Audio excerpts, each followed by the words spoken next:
92, 91, 6 FM. Ini siaran publik daerah Kabupaten Klaten.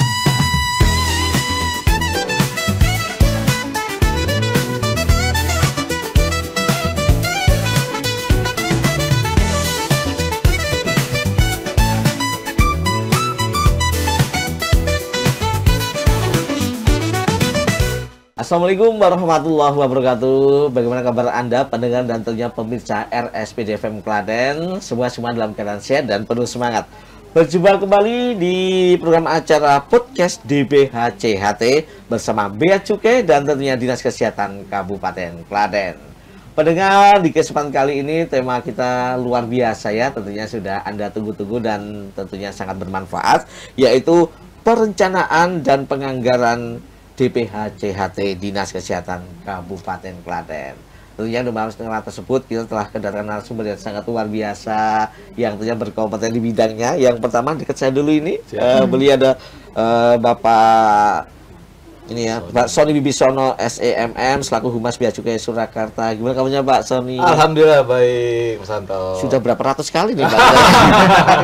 Saking ingat ya, kemudian pencerahan lagi gitu. Ya. Dan tentunya yang di tengah ini paling muda ini ya. Ada Pak Andika Wahyu Humas Bea Cukai Surakarta. Kabar baik Pak Andika, Pak Wahyu? Pak Andika. Pak Andika Mas saja ya? Mas. Mas Andika. Mas Andika. Terima kasih Mas Andika, sehat selalu ya. Alhamdulillah sehat. Yang paling cantik kan di ujung ada Ibu Nur Bandiah STMSI, beliau Kabid Sumber Daya Kesehatan Dinas Kesehatan Kabupaten Klaten. Gimana kabarnya Bu Nur? Alhamdulillah baik Mas Santo. Alhamdulillah. Siap memberikan pencerahan Ibu Nur ya. Siap. Dan tentunya pendengar juga pemirsa jangan lupa untuk ikuti acara hingga selesai ya bersama Anto Pedanaraya di kesempatan kali ini. Oke, sebelum kita nanti langsung ke topik atau saya kembali ke laptop atau mas kembali. Kita ulas kembali, kita sudah kembali tentang ini ya DBHCHT secara umum ini dulu ini kepada masyarakat dan pemirsa supaya nanti tertanam bahwa ini loh sebenarnya gitu. Pak Sony dulu deh. Baik Mas Santo. Terima kasih atas kesempatannya. Saya ingin menyapa dulu nih para pendengar dan pemirsa RSPD Kabupaten Klaten. Semoga semua dalam keadaan sehat, semangat dan tentunya bahagia. Ya Mas Santo ya. Tentu dong. Ya, betul. Jadi kembali ke pertanyaan Mas Santo mengenai DBHCHT secara umum. DBHCHT mungkin ada singkatan yang panjang ini. Betul. DBH dana bagi hasil. Ya, dana ada dana yang dibagi hasilnya atau dibagi kembali. Apa tuh dananya? Ternyata dari cukai hasil tembakau. Jadi cukai hasil tembakau yang sudah dikumpulkan ya ke negara dikembalikan lagi ke daerah, Mas Santo. Dalam hal ini ke daerah penghasil rokoknya, ada pabrik rokoknya, atau penghasil tembakaunya yang merupakan bahan baku dari rokok tersebut. Nah, salah satunya Klaten juga dapat DBHCHT. Nah, DBHCHT tiap tahun tentunya berubah. Kalau nggak salah itu ada 27 miliar ya Mbak Nur ya kalau nggak salah ya. Untuk 2025. 2025. 2024 untuk pemerintah Kabupaten Klaten 2025 mendapat alokasi DBHCHT sebanyak 25 miliar. Sorry, 27 miliar. 27 ya. Oke. 27 miliar. Nah, 27 miliar itu untuk apa saja? Nah, secara aturan berdasarkan PMK 72 tahun 2024 itu ada 3 kelompok. Yang pertama untuk masalah kesehatan, untuk istilahnya untuk menopang kesehatan masyarakat atau upaya pembinaan kesehatan masyarakat. Terus kemudian kesejahteraan sosial masyarakat. Yang ketiga adalah penegakan hukum, termasuk juga sosialisasi. Nah, untuk kesehatan ada alokasinya tuh 40%. Oh, jadi banyak juga. Ya, besar. Itu paling besar nih.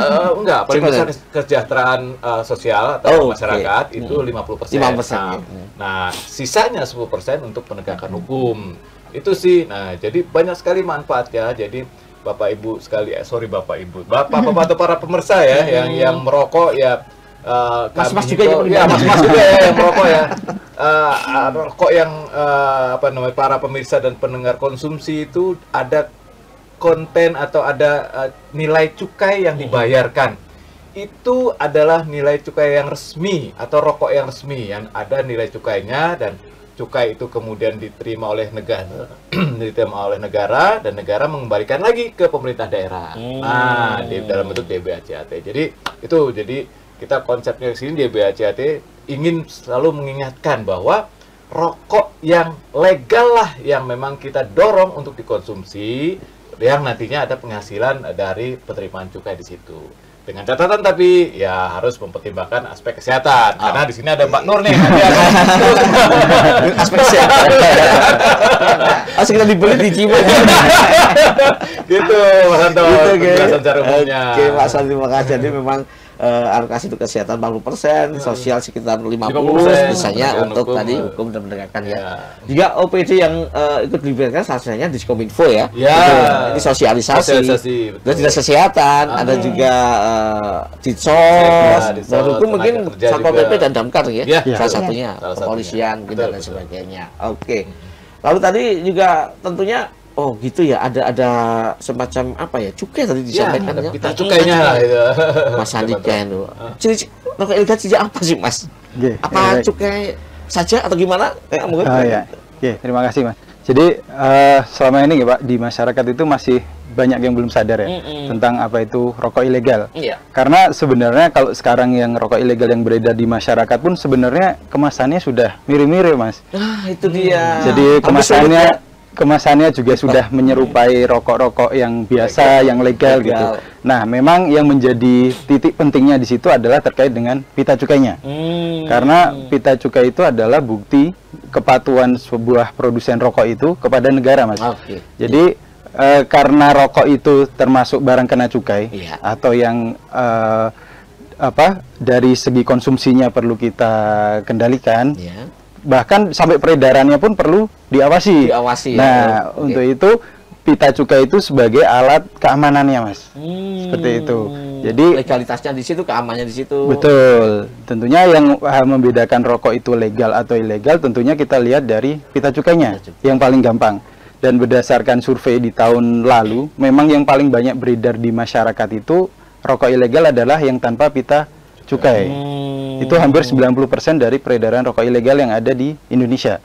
Dan itu paling gampang untuk Bapak Ibu identifikasi karena sudah jelas terlihat.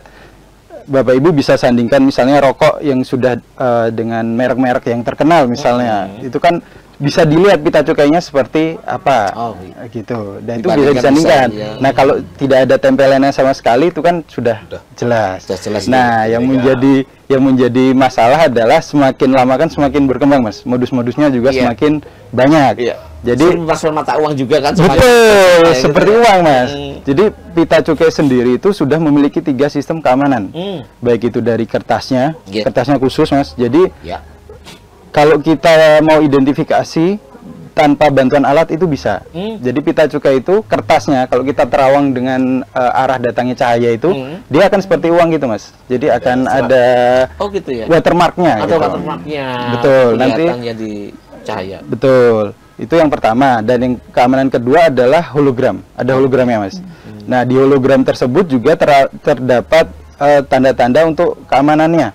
Jadi kalau kita mau identifikasi secara kasat mata itu bisa. Jadi dalam hologram itu nanti kalau kita lihat dari beberapa sisi yang berbeda, dia akan akan membentuk huruf angka 2 dan 5 sebagai identitas pita cukai tahun 2025. Gitu ya. Nah, karena kembang lagi tahun depan. Tapi jangan dipakai terus itu ilmunya karena luasa nanti. Karena setiap tahun itu pita cukai pasti berbeda. Baik dari segi desainnya, warnanya itu pasti berbeda. Kualitas juga akan lebih nanti mungkin ya, insya Allah ya. Mungkin semakin lama akan semakin complicated lah cara keamanannya, Mas. Nah, kemudian yang ketiga adalah cetakannya. Jadi dicetak pita cukai itu dicetak dengan tinta khusus. Jadi di situ ada serat-serat halus, Mas. Nah, kalau ini harus dilihatnya dengan bantuan alat. Dengan sinar UV. Jadi kalau pita cukai yang asli, kalau kita sinari dengan sinar UV, dia akan ada serat-serat berwarna biru dan merah, Mas. Seperti cacing-cacing itu. Dan itu tidak hanya bisa dilihat, bisa ditarik juga, Mas. Jadi ada cairan halus mungkin. Betul. Jadi ada cairan khususnya nanti bisa ditarik dengan jarum. seperti itu. Ternyata seperti itu. Kalau kita orang awam mungkin bagi Anda yang merokok, ya udah ada pita, ya udah itu Ya, cukai ya, aja. betul. Ternyata memang harus kita teliti juga. Ya. Kalau ada yang terkait dengan pita cukai saja sudah alhamdulillah Mas. Kadang-kadang masyarakat tuh masih sering merokok, ya udah bungkusnya sama kayak yang rokok-rokok pada umumnya, ya udah saya merokok ini aja. Ada atau tidaknya. Betul. Kalau yang sudah memperhatikan, wah ini asli atau enggak, ini itu udah bagus banget itu. Sosialisasi lah. Betul. Jadi kita dapat udah masuk gitu ya. Masuk gitu ya. One step closer-nya kita berhasil gitu. Iya, dan berhasil. Betul. Oke. Nah, itu untuk betul ya. Tadi sebelum ke Bu Nur ini. Iya. Terlihat masakan gini, ke yang cukai dulu ya. Gempur itu apa sih maksudnya? Ya, Masakan iya. gempur apanya sih Mas maksudnya? Ini kan ya, Pak Sony apa Mas Andi kayak gempur maksudnya. Ya, Mas Eka silakan. Mas Eka. Betul. Jadi kan dalam DBHCAT tadi yang sudah dijelaskan Pak Sony Mas. Jadi ada 10% di situ untuk menegakkan hukum. Nah, itu penegakan hukum itu seperti apa? Jadi kita menegakkan secara preventif juga. Kemudian kita lakukan operasi bersama juga dengan Satpol PP. Juga kita lakukan sosialisasi. Jadi langkah awalnya kita sudah sosialisasikan kepada masyarakat. Harapannya ya Mas ya, harapannya semua masyarakat tahu gitu. Nah, setelah tahu, kemudian kita kembangkan lagi. Kita cari informasi-informasi terkait dengan pedagang-pedagang. Kira-kira mana sih yang masih berjualan gitu Mas. Nah, gitu itu ya. tentunya kita bekerja sama dengan Satpol PP. Kalau di sini dengan Satpol PP Kabupaten Klaten. Nanti Satpol PP akan memetakan daerah-daerah yang rawan. Kemudian nanti kita akan lakukan operasi bersama. Gitu Mas. Jadi berdasarkan informasi tadi kita lakukan operasi bersama. Dan sayang sekali ini Mas ya, di Kabupaten Klaten untuk tahun ini masih Masih ada lah. Masih ada ya. Tapi tentunya insya Allah menurun nanti ya dengan adanya Semoga. sosialisasi dan penegakan hukum secara mungkin nanti kalau kita jelaskan mungkin dari sisi kesehatan nanti mungkin masyarakat akan lebih aware gitu Mas. Kalau selama ini kan terkait dengan anggaran, terkait dengan penegakan hukumnya. Mungkin nanti kalau dengar dari Bu Nur nanti mungkin masyarakat bisa lebih aware gitu Mas. betul sekali. Nah, ada Bu Nur di sini tentunya. Oke, sebelum kita ke situ Bu Nur, memang dana DBHCAT tadi sekitar 40% ya. Iya, Terus betul. Stay tuned, 91.6 FM. Radio Siaran Publik Daerah Kabupaten Klaten.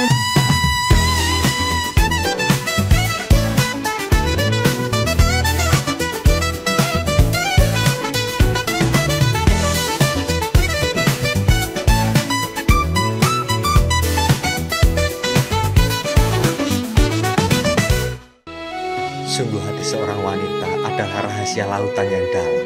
Bukankah kita tidak bisa bersatu? Tapi aku mencintaimu. Cut. Mana ekspresinya? Ayo semua, kru. Beresin semuanya. Kita lanjut ke sini yang lanjutnya. Ayo, ganti properti. Kamera fokus. Kalian itu paham gak? Ini tadi scene-nya tuh gampang banget loh. Ya Pak, baik Pak. Maaf. Ayo all kru semuanya siap. Lanjut ke scene selanjutnya. Baik, Pak. Baik Pak. Cut. Kamu itu paham gak toh? Kenapa lagi Pak? Ini itu barang yang merugikan negara. Ini cuma rokok Pak. Rokok polos. Rokok tanpa pita cukai. Ini ilegal. Bisa dipenjara 2-5 tahun. Nah, paham gak? Bahaya. Waduh. Duh, Pripun Mas? nek nukoki rokok aku, ojo sing ilegal lho yo. Siap. Halo sedulur, ayo kita gempur rokok ilegal di sekitar kita.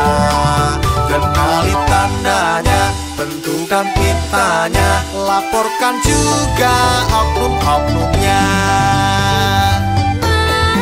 Indo. Rokok ilegal itu kepiye? Walah ngene. Sing polos ra nganggo pita cukai. Saatnya stop rokok ilegal.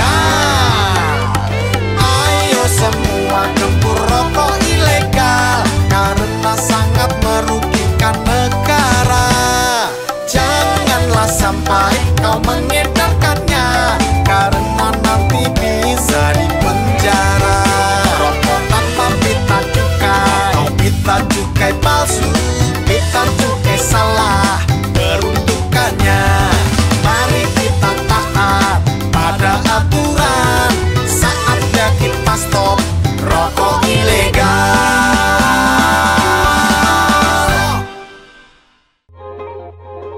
Bisnis pacuan kuda lancar.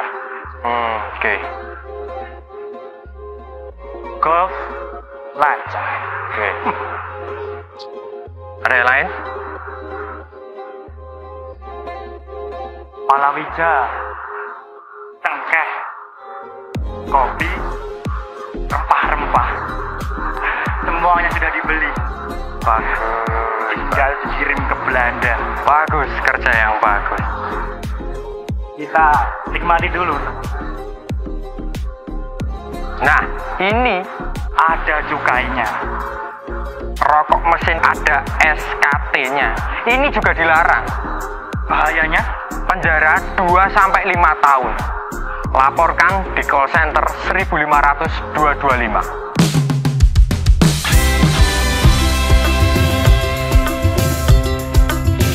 Bungkus polos tanpa cukai dan jangan kamu terbuai, tertipu harga yang murah, masa depan pun tak cerah.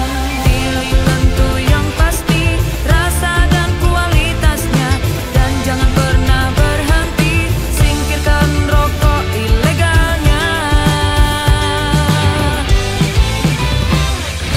Yo, ayo, gempur rokok ilegal, membangun ekonomi nasional. Sing legal kudu dikawal, sing ilegal wajib ditinggal. Yo, ayo, gempur rokok ilegal, membangun ekonomi nasional. Yo, ayo, gempur rokok ilegal, bersama kita bisa. Gempur rokok ilegal. Alhamdulillah ya Dek, payu kabeh. Ah, kenapa tuku skincare, Mas? Sekolah anak esek. Barika tadi biduan. Lah. Cinta siapa? Cinta bojone uang. Hehe, haha. Seneng sapa kok ya? Ayo ngaku. Sapa kok merasa ada. Aja. Aku. Jadi ini ya. Aja baru kok ya. Aku ning kene. Jadi, kaget tak jalan kok ya. Ini tak jalan kaget. Kaget. Aduh. Yang kocah nom, hel. Paiman. Mas Paiman. Nang cah enom kok. Aduh ampun Mas. Wonten perlu napa Mas Paiman? Ini bayu bakone sih kira. Halah iki lho. Lagi wae payu entek kabeh ditekani pabrik mbako iki mau. Alah, Lah kuwi sampean nggawa apa kuwi kertas biru-biru kuwi Mas? ini Pak. Iki cukaine to. Aku yang mengge rokok. Palsu. Iya. Ngawur iki. Kowe meh mateni petani mbako. Marai goro bae. Kowe ra ndukung pembangunan. Tak lapor ke di penjara kowe. Penjaraku 2-5 tahun. Bahkan luwe. Kok ngene iki sobong ae iki? Sudah dibiduan aku.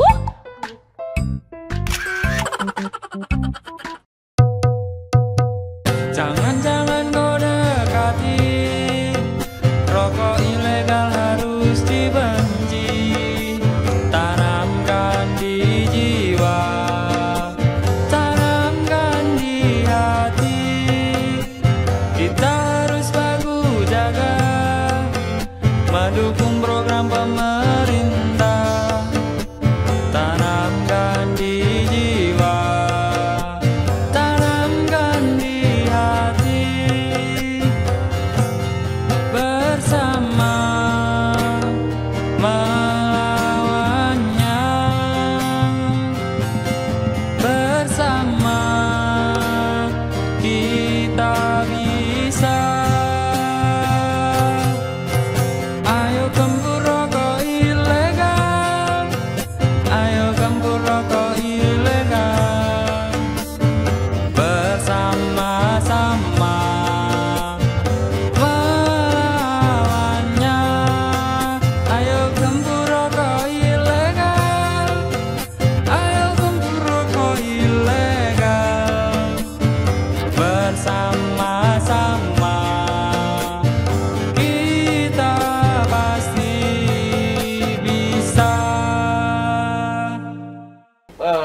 berkaitan dengan kita menakuti tentang rokok, tapi memang ini berdasarkan kesehatan, memang rokok itu sangat berbahaya sebenarnya ya. Iya Pak, betul. Ya. Vape itu kan masuk cukai juga nih? Ya, vape juga rokok elektrik atau HPTL istilahnya, hasil pengolahan tembakau lainnya. Itu HPTL, itu termasuk. Termasuk. Tapi kalau kesehatannya, wah. Oke.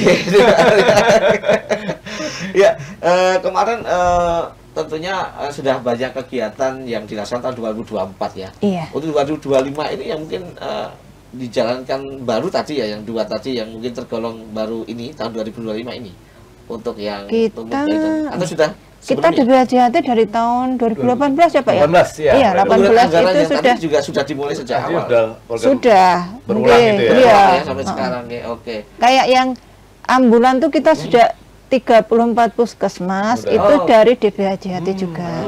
Yang warna putih bersih itu ya. Putih dan ada matur dokternya. Kalau di kita kan ada PSC 119-nya untuk Klaten kan matur dokter. Iya, saya sering lihat itu matur dokter. Bahkan ada yang untuk renovasi ya Bu ya? Renovasi ada juga dan ada yang relokasi juga ada. Iya, yang 2024 kemarin relokasi. Iya. Kalau berkaitan dengan jaminan kesehatan nasional juga bisa digunakan untuk itu ya?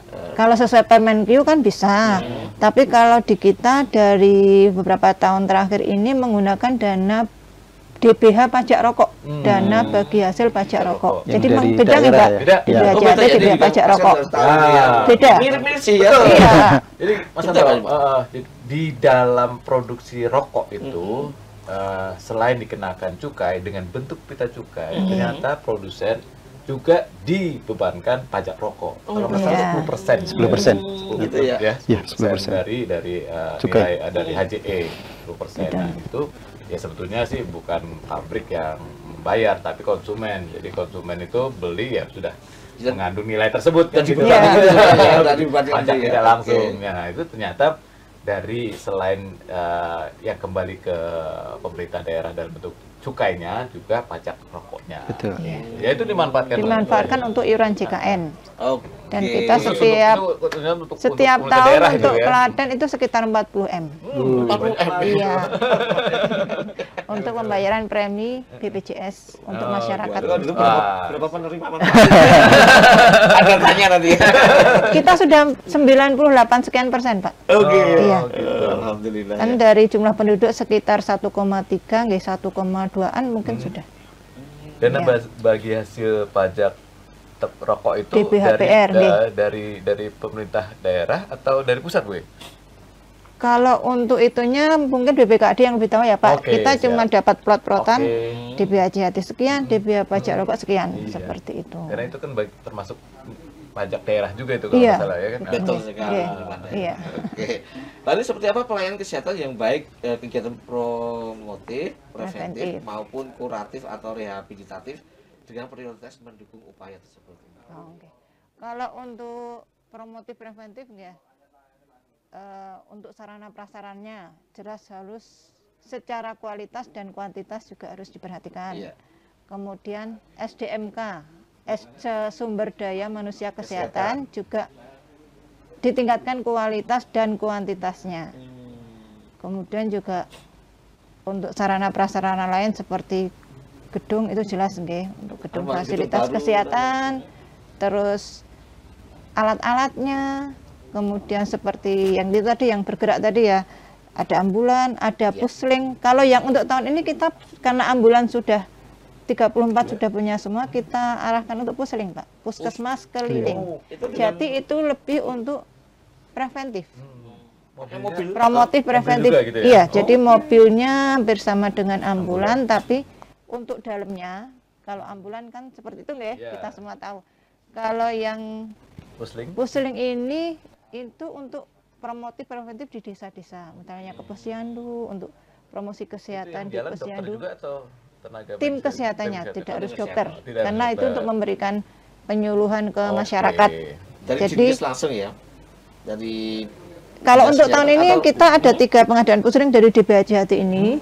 Jadi itu nanti untuk 3 puskesmas dan itu digunakan untuk ke keliling, istilahnya keliling karena puskesmas keliling ya, keliling ke masyarakat kan kita ada posyandu, posbindu, terus pertemuan-pertemuan kader, acara-acara kader. Nah itu untuk memberikan promosi kesehatan penyuluhan di situ dengan menggunakan mobil itu, gitu.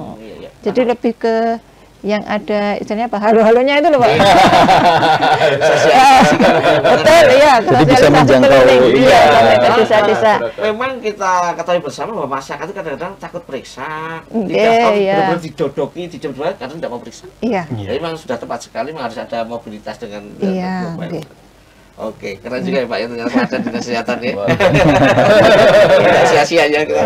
Ya terus salah satu di acara ini kita mau promosikan juga memberi edukasi pada masyarakat ya, Pak Sony, Pak Nika juga Bu Nur tentang terkait hal-hal tersebut. Lalu tadi juga ada ini ya, untuk pemberdayaan masyarakat. Jadi kan ini Pak, bukan hanya kesehatan tapi masyarakat mungkin yang terlibat dalam produksi dari industri. Itu apa sih biasanya yang diberikan kepada masyarakat pelatihan tersebut? Apa aja? Jadi Bunda atau Pak? Gini, kalau untuk pemberdayaan ini lebih ke arah, kalau tadi Mbak Nur juga sempat menyebutkan juga untuk peningkatan pelatihan ya, pelatihan tenaga kesehatan. Nah ini di dalam ada alokasi untuk kesejahteraan masyarakat itu khususnya untuk membangun peningkatan bahan baku ya kalau nggak salah. Dalam peningkatan bahan baku itu ada alokasi untuk membina petaninya. Membina petani tembakau. Terus kemudian di dalam pengembangan industrinya juga tuh ada yang alokasi bisa digunakan alokasinya untuk peningkatan kapasitas para buruhnya, seperti itu. Jadi pemanfaatan untuk kapasitas manusia atau sumber daya manusia itu bisa melalui situ. Bolehkah ini untuk mungkin pelatihan hal lain yang tidak berkaitan tembakau? Misalkan kita pelatihan menjahit, boleh nggak itu digunakan? Sepertinya di dalam aturan PMK 72 itu sudah secara rinci sudah disebutkan. Jadi ya masih masuk kalau memang ada di menjahit itu di dalam peraturan tersebut ya tentunya boleh. Terus ini berkaitan dengan dunia industri hasil tembakau. Tentunya yang menjadi prioritas itu adalah bagaimana cara meningkatkan iklim usaha terkait industri hasil tembakau itu yang sehat, Mas. Jadi misalnya pelatihan, malah ada pelatihan misalnya melinting. Jadi itu kan itu membuka banyak sekali lowongan pekerjaan ya, Mas ya. Jadi punya kompetensi baru, kemudian nanti bisa diterima di perusahaan-perusahaan hasil tembakau seperti itu contohnya, Mas. Oke, jadi memang keahlian-keahlian seperti itu mungkin tidak bisa langsung bisa didapatkan dari masyarakat ya. Betul. Atau mungkin cara mereka juga masih tradisional bisa ditingkatkan dalam pelatihan gitu ya. Itu tepat guna juga tapi sesuai aturan memang harus sesuai dengan yang berkaitan tembakau dulu gitu ya. Oke.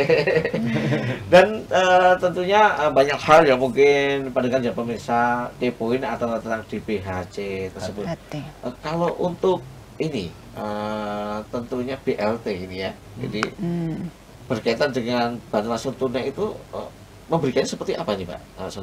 Ya, itu juga ada salah satu alokasi yang bisa dimanfaatkan penggunaan DBHC salah satu dengan BLT. Dalam bentuk BLT, tentunya dari OPD terkait, OPD terkait ya, dinas sosial, dinas sosial yang memang biasanya dia punya list nih siapa-siapa yang ini siapa-siapa yang berhak mendapatkan BLT tersebut. Tapi pada prinsipnya bisa dimanfaatkan untuk masuk untuk pembayaran jaminan sosial tadi kan gitu salah satunya. Cuman kan jaminan kesehatan, jaminan kesehatan kan sudah ditangani oleh alokasi dana dari yang pusat ya.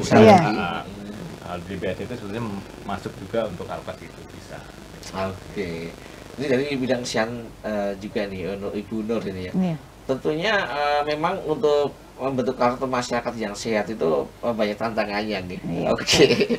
Bagaimana tindakan dari saya sendiri Bu untuk mereka bisa berupaya hidup sehat, salah satunya dengan paling tidak mengurangi rokok ilegal ya Bu ya.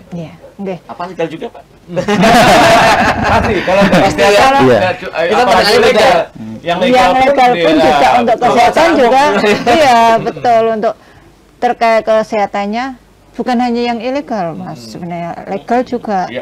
Tapi seperti tadi disampaikan, karena pengaruh lingkungan, budaya dan lain-lain memang tidak bisa dihindari nih. Tapi kita dari dinas kesehatan upaya promotif preventifnya kita memang lebih menyasar ke usia dasar. Iya, karena itu kita ke sekolah-sekolahan terkait penyuluhan tentang bahaya merokok. Kemudian juga ada apa ya, pendataan ini pernah merokok atau belum, seperti itu ya. Ada survei ke pelajar juga. Sudah dilakukan survei juga di beberapa sekolah, sampel itu memang ada yang sampai 90%. Satu sekolah? Dari yang disampel ya. Iya, sampel itu ada juga yang sampai seperti itu. Jadi memang sulit untuk dihindari. Dan kalau dari pemerintah daerah itu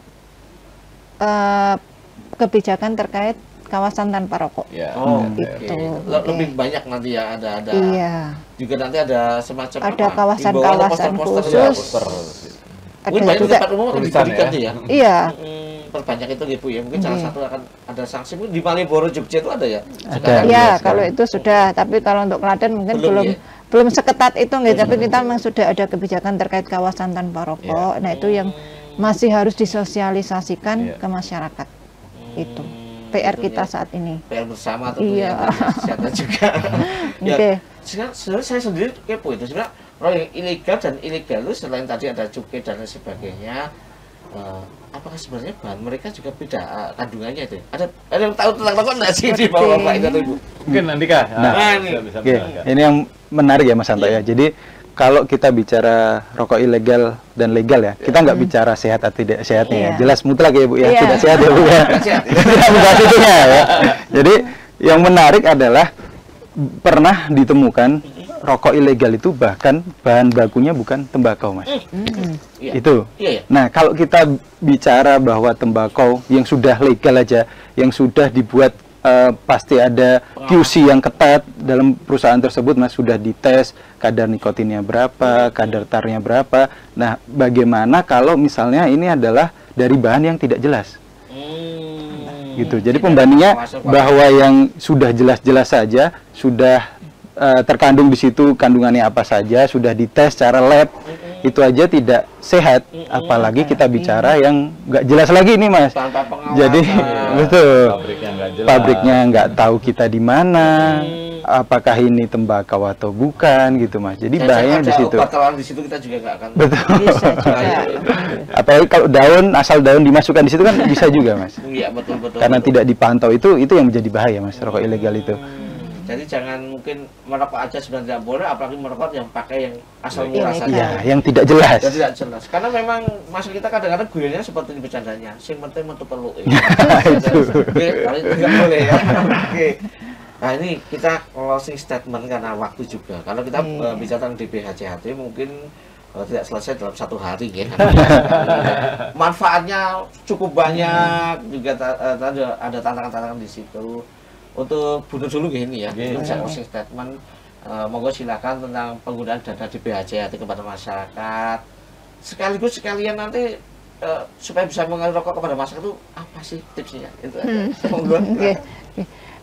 Dana DBHCHT kita sudah beberapa kali sudah bertahun-tahun kita mendapatkan dana DBHCHT dan kita manfaatkan untuk peningkatan derajat kesehatan masyarakat, karena memang porsi dari DBHCHT 40% itu cukup besar, jadi kita manfaatkan seoptimal mungkin untuk peningkatan derajat kesehatan masyarakat sesuai dengan tujuan dari Dinas Kesehatan. Seperti itu. Tipsnya? Cukup. Tipsnya apa ya? Jangan merokok.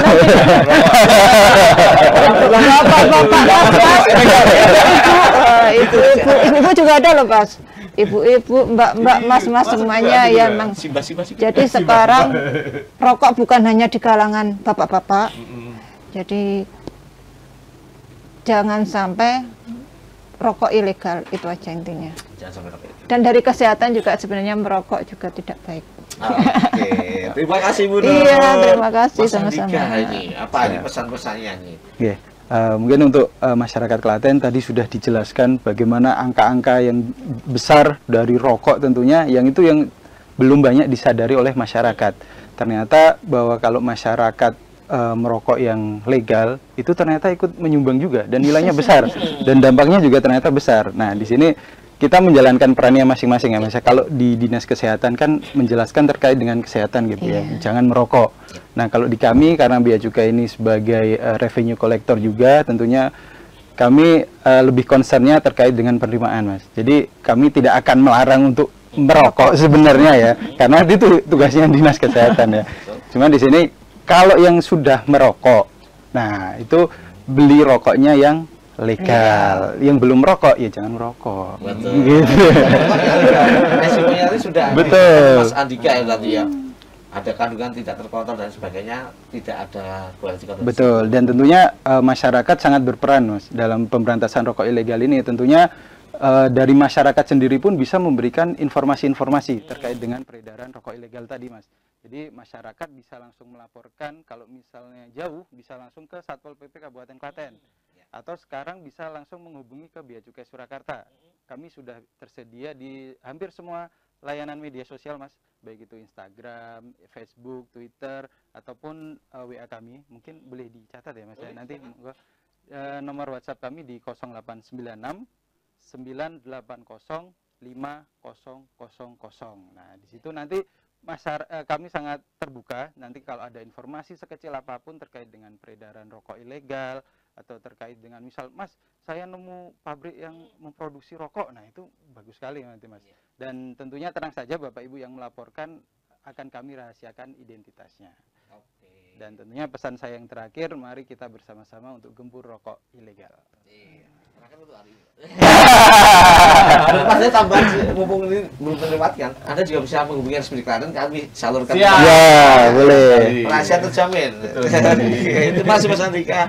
Ini Pak Sony, monggo Pak Sony terkait Bea Cukai. Terima kasih Mas Anto. Jadi melengkapi atau menambahkan apa yang disampaikan oleh Mas Andika tadi, nah kepada para pendengar dan pemirsa RSPD Klaten yang menjalankan usaha perdagangan, nah dalam hal ini dagang rokok misalnya, mohon dengan acara ini lebih paham sehingga lebih menghindari untuk tidak menjual rokok ilegal.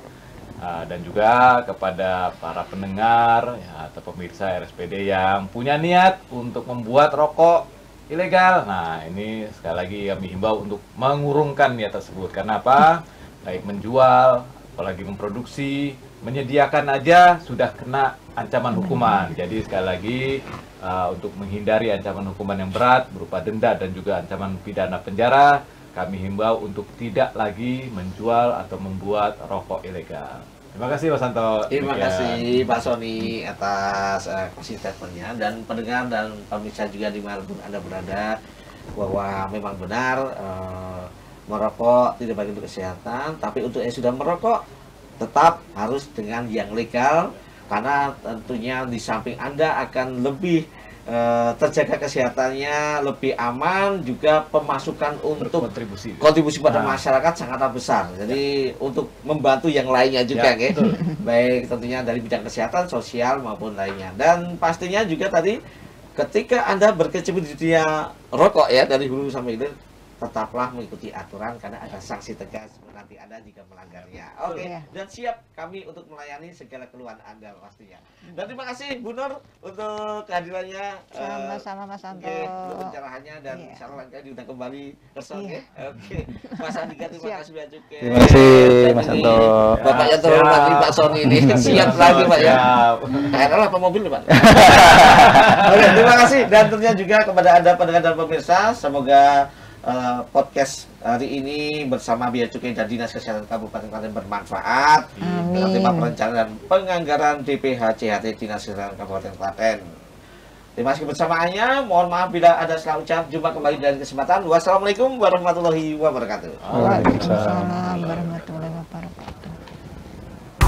Stay tuned, 91.6 FM. Give your siaran publik daerah Kabupaten Klaten.